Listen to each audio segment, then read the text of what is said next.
बिस्मिल्लाहिर्रहमानिर्रहीम। अस्सलाम वालेकुम नाज़रीन, मेरा नाम सरवत फलीम है। उम्मीद है कि आप तमाम लोग बखैर वाफियत होंगे। पूरे पाकिस्तान के अंदर इस वक्त एक हंगामा बरपा है और ये हंगामा बरपा है कि मन मर्जी का जो इस्लाम है नाफिज करने की कोशिश की गई है।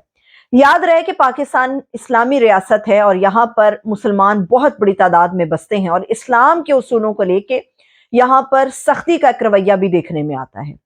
मगर हैरत है कि एक ही रियासत के अंदर जब दो दस्तूर काम कर रहे हों, एक ही रियासत के अंदर मर्जी का इस्लाम भी शामिल कर लिया जाए तो फिर हंगामा बनता है। इस वक्त आप कोई भी सोशल मीडिया को खोल कर देख लें, आप किसी भी बड़े सियासतदान की गुफ्तगू सुन लें, आप अपनी मर्जी का कोई भी टॉक शो खोल कर देख लें, आपको अंदाजा होगा कि पाकिस्तान के अंदर ये इस नए इस्लाम के लिए जो रास्ता हमवार किया गया है या रास्ता अपनी मर्जी से बनाया गया है, उस पर किस कदर शदीद तनकीद हो रही है। इमरान खान और बुशरा बीबी को दौराने इद्दत निकाह के केस के अंदर जो सजा हुई है उसकी तफसील मैं आप लोगों के साथ शेयर करूंगी, मगर ये अपने जहन में रखिएगा आज के मेरे इस व्लॉग को सुनते हुए कि हमारे यहाँ अमूमी तौर पे किसी को रुस्वा करना हो, किसी को दरगोर करना हो, किसी के खिलाफ अजाइम को कामयाब करना हो, हमारे मुल्क के अंदर ये अलमिया है, बदकिस्मती से मजहब का कार्ड खेला जाता है। फिर मजहब का कार्ड किसी भी सियासतदान से जोड़कर खेलने की कोशिश हो, वो सरेआम बीच चौराहे पता चलता है उसके हवाले से कि ये क्या हो रहा था। मगर आज जो कुछ जेल के अंदर हुआ दौरान इद्दत निकाह केस में, वो शर्मनाक है। वो शर्मनाक है हर उस मुसलमान के लिए जो कुरान और इस्लाम को सामने रखते हुए अपनी अज़दवाजी जिंदगी का आगाज निकाह के जरिए से करता है, खुदा के बयान किए हुए असूल के मुताबिक निकाह करता है और अपनी ज़ौजियत में लेता है किसी खातून को। आज के व्लॉग में मैं यही तफसील आप लोगों के साथ शेयर करने जा रही हूं। सबसे पहला एतराज जो इस केस और इसकी सजा के ऊपर है, हर जगह पर इस केस को गैर शरई निकाह केस के तौर पे चलाया जा रहा है। ये कहां पर साबित है कि इमरान खान और बुशरा बीबी ने जो निकाह किया वो गैर शरई था? अगर गैर शरई था तो उस वक्त मुफ्ती सईद जो बतौर एक निकाह ख्वाह के निकाह करवा रहे थे, क्या वो इस्लाम को भूल गए थे? क्या वो इस्लाम के उसूलों को भूल गए थे? क्या वो उन उसूलों को भूल गए थे जो इस्लाम निकाह के लिए जायज करार देता है? आज वही मुफ्ती सईद जिसने ये निकाह पढ़वाया, वो आज खुद वादा मुआफ गवाह बन के इस निकाह के खिलाफ बयान दे गया।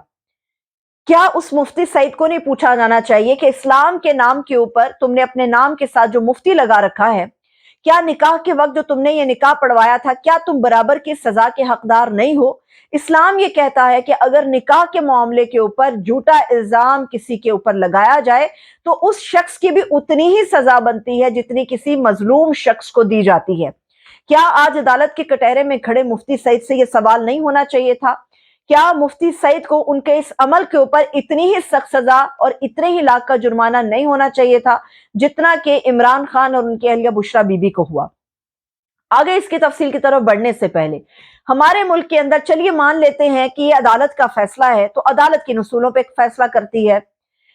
सुप्रीम कोर्ट ऑफ पाकिस्तान के अंदर ये मामला तय हो चुका है कि इद्दत की मुद्दत जो है वो 39 दिन होगी, 39 डेज होगी। चलिए इससे भी आगे चलते हैं। इमरान खान और बुशरा बीबी के दरमियान जो निकाह पढ़ाया गया वो 48 दिन, तलाक के 48 दिन के बाद उस निकाह को पढ़ाया गया। इसीलिए आइन के मुताबिक, कानून के मुताबिक, जो हमारी अदलिया का है उसके मुताबिक भी इमरान खान और बुशरा बीबी का निकाह जायज है, जिसे शैतानियत करते हुए जिस निकाह को नाजायज करार देने की एक मजमूम कोशिश हुई है। यही वो वजह है कि पूरे पाकिस्तान के अंदर इस वक्त एक तूफान है। इमरान खान के हामी तो एक तरफ, जो मुखालिफिन थे, मुखालिफिन भी इस बात को शदीद तनकीद का सामना करना पड़ रहा है। मुखालिफिन भी इस बात पे तनकीद कर रहे हैं कि इमरान खान और बुशरा बीबी के निकाह के ऊपर किस तरह से सजा हो सकती है।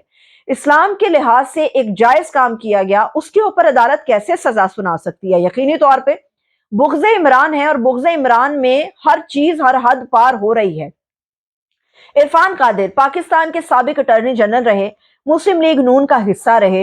इरफान कादिर भी ये बयान कर रहे हैं, क्या उनसे बड़ा कोई वकील है? वो जब अदालत में पेश होते हैं तो जज भी लड़खड़ा जाते हैं, क्योंकि कब भी कोई मोतबर और बड़ा वकील, आला पाए का वकील पेश होता है तो जजेस को उनके फैसलों को देखना पड़ता है, घबराहट का एक आलम होता है वहां पर।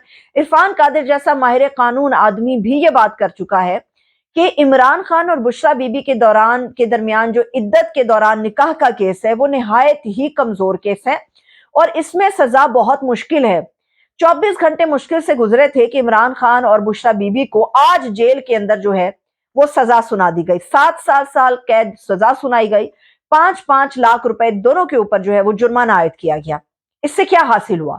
پورے ملک میں ایک نئی بحث چھڑ گئی اسلام کو لے کے، پورے ملک میں ماتحت عدالتوں کے اوپر ایک نئی بحث چھڑ گئی۔ سپریم کورٹ جیسی اعلیٰ عدلیہ ایک رول طے کرتی ہے، اس رول کے مطابق یہ بات لازمی طور پہ عمل کے قابل ہے تمام ماتحت عدالتوں کے جو سپریم کورٹ کے انڈر آتی ہیں۔ کیا اڈیالہ جیل میں لگنے والی عدالت سپریم کورٹ کے ماتحت نہیں آتی؟ کیا اڈیالہ جیل میں لگنے والی عدالت کا جج سپریم کورٹ کے ماتحت نہیں آتا؟ کیا وہاں لگنے والی جو عدالت ہے وہ کسی اور طریقے سے چل رہی ہے، کسی اور قانون کے مطابق چل رہی ہے، یا یہ لازم اس کے اوپر کر دیا گیا کہ جتنے بھی بڑے کیسز ہیں عمران خان کو اس میں اندر سزا ہونی چاہیے؟ چلیے ایک اور بات شامل کرتے ہیں۔ مفتی سعید نے خود یہ نکاح پڑھوایا۔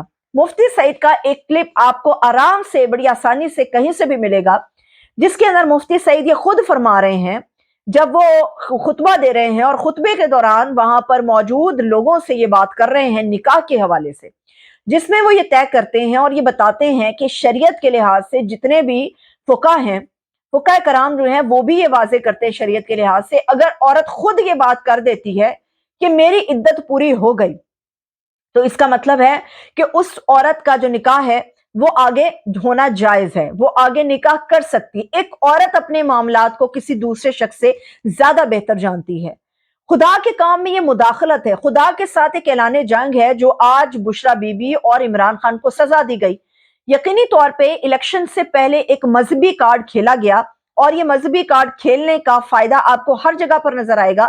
آپ کسی بھی مخالف کو سیاسی کیمپین، سیاسی مہم چلاتے ہوئے دیکھیں گے تو یقینی طور پہ وہ عدت کے دوران نکاح کیس کی بات کرے گا۔ کیوں؟ لوگوں کو اگر آپ نے مشتعل کرنا ہے، لوگوں کو اپنے لیے آپ نے کھڑا کرنا ہے، تو بدقسمتی سے پاکستان کے اندر مذہب کارڈ کو بہت زیادہ کھیلا جاتا ہے، اور یہ ہماری بدقسمتی ہے کہ اسلام کے نام پہ لوگوں کو اپنے زور زبردستی سے اپنے پاس بلایا جاتا ہے اور ووٹ کاسٹ کرانے کے لیے عمران خان اور بشرا بی بی کے خلاف یہ سب کچھ ہوا پاکستان کی عدالتوں کے اندر۔ چلیے ایک اور مثال آپ کے سامنے رکھتے ہیں۔ مثال یہ ہے کہ پاکستان کی عدالتوں کے اندر بے شمار آپ نے بھی ایسے کیسز دیکھے ہوں گے جس میں جوان لڑکا اور جوان لڑکی کو پکڑا جاتا ہے۔ ان کیسز کے اندر لڑکی کے اہل خانہ بھی عدالت میں پیش ہوتے ہیں، لڑکے کے اہل خانہ بھی پیش ہوتے ہیں، الزام دونوں طرف سے لگایا جاتا ہے۔ عدالت کیا طے کرتی ہے؟ جج یا قاضی کیا طے کرتا ہے؟ قاضی اور جج یہ طے کرتا ہے کہ اگر لڑکی بالغ ہے اس کی عمر دیکھی جاتی ہے، اگر لڑکی بالغ ہے تو وہ اپنی مرضی سے اپنی شادی کا فیصلہ کر سکتی ہے۔ بالغ لڑکی اور لڑکے کے بارے میں عدالت یہ طے کرتی ہے۔ مگر یہ کیسے طے ہوا کہ عمران خان اور بشرا بی بی نے ایک گناہ کیا، ایک جرم کیا؟ عمران خان نے جس وقت بشرا بی بی کو طلاق دی گئی اور 1 جنوری 2018 کو جو انہوں نے نکاح کیا، اس طلاق اور نکاح کے دوران 48 دن کا وقفہ ہے۔ اس کے باوجود کیسے عدالت اڈیالہ جیل کے اندر عدالت سجانے والا یہ جج کہہ سکتا ہے کہ یہ عدت کے دوران نکاح ہوا ہے؟ سپریم کورٹ 39 دن طے کر چکی، عمران خان اور بشرا بی بی نے 48 دن کے بعد نکاح کیا۔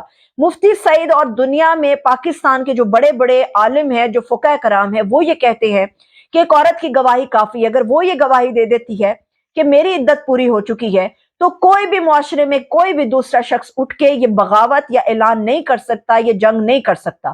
ہاں، مگر آج جو فیصلہ ہوا یہ خدا کے ساتھ اعلان جنگ ہوا۔ آج جو فیصلہ ہوا وہ بے غیرتی اور غیرت کے درمیان کے ایک معاملہ طے ہوا۔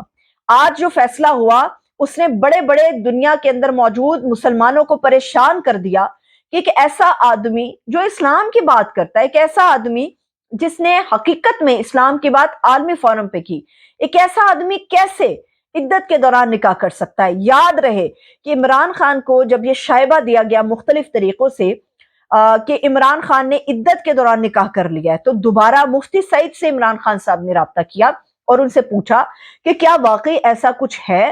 تو مفتی سعید نے کہا کہ جس کے اندر ایک شک گزرے اس عمل کو دوبارہ کرنا چاہیے، یاد رکھیں اس بات کو۔ اور مفتی سعید نے دوبارہ ان کا نکاح پڑھوایا تھا کہ یہ شک نہ گزرے کہ یہ نکاح غلط ہوا۔ حقیقی طور پہ تو بالکل جائز تھا، اسلام کے اصولوں کے مطابق اس نکاح کو کیا گیا تھا۔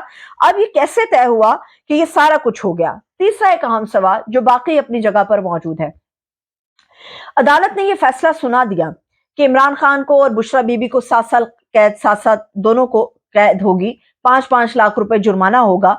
इस सजा को भुगत लेने के बाद क्या ये अदालत ने तय किया कि इस सजा को भुगत लेने के बाद दोनों मियां बीवी रहेंगे या नहीं रहेंगे? ये वो सवाल है जो शरई लिहाज से उठता है और इसका जवाब सिर्फ उस अदालत का काजी दे सकता है जिसने इसके ऊपर फैसला दिया। उसके अपने फैसले में बड़े बड़े सुराख हैं जो पूरे नहीं हो सकते। इस फैसले के ऊपर अगर फौरी तौर पे दोबारा से नजरसानी ना की गई तो पाकिस्तान के अंदर एक कोहराम मचेगा कि किस तरह से इस्लाम के अंदर निकाह को नाजायज करार दिया जा सकता है किसी भी जेल के अंदर सजाई जाने वाली अदालत में। अब देखते ये है कि इस मामले के अंदर क्या मजीद रिएक्शन आता है, क्योंकि इस वक्त पूरे पाकिस्तान में आप कोई भी सोशल मीडिया देखें, कोई भी आप बड़ा टेलीविजन का प्रोग्राम उठाकर देखें, आप किसी भी बड़े सियासतदान को सुने, आप किसी भी जगह पर ये चीजें देखें, आपको नजर आएगा कि इस वक्त सिर्फ इमरान खान, बुशरा बीबी और उनका निकाह डिस्कस हो रहा है, जिसमें लोग परेशान हैं और इस फैसले को शदीद तनकीद भी कर रहे हैं कि किस किस्म का ये इस्लाम के उसूलों के मुनाफी फैसला अडियाला जेल के अंदर सजाए जाने वाली अदालत के जज ने दिया। मुझे इजाजत दीजिए, अपना बहुत सा ख्याल रखिए, खुदा हाफिज।